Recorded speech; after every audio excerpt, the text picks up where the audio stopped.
Huwag ninyong hayaang hadlangan kayo ng takot, kahirapan, o mga pagsubok sa pag-abot ng inyong mga pangarap.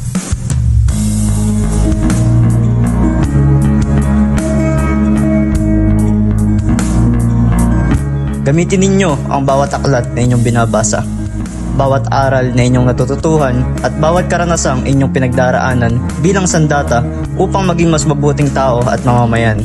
Edukasyon ang susi sa pagpubog ng isang malaya at maunlad na kinabukasan.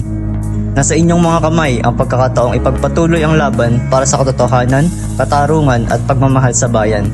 Maging mapanuri, maging matapang sa paggawa ng tama at huwag matakot na ipahayag ang inyong mga paninindigan ng may paggalang at katarungan.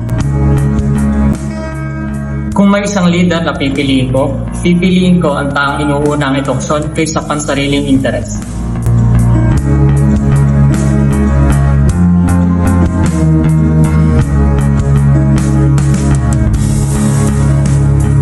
Hindi namin kailangan ng mga pangakong walang laman.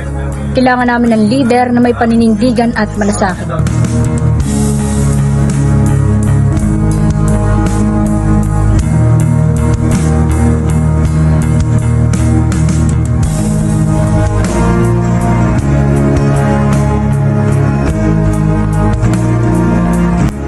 Panahon na upang piliin ng leader na may pusong tapat, isip na makabayan at paninindigang hindi matitinag.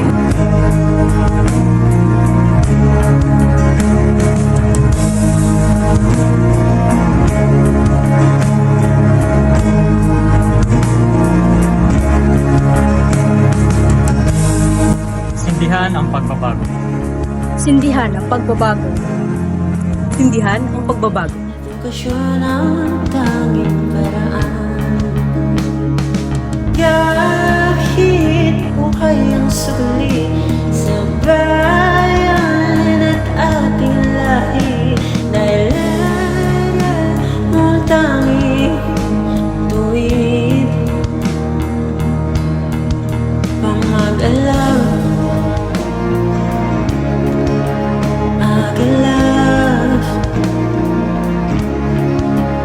mag-alaw, love, love, love.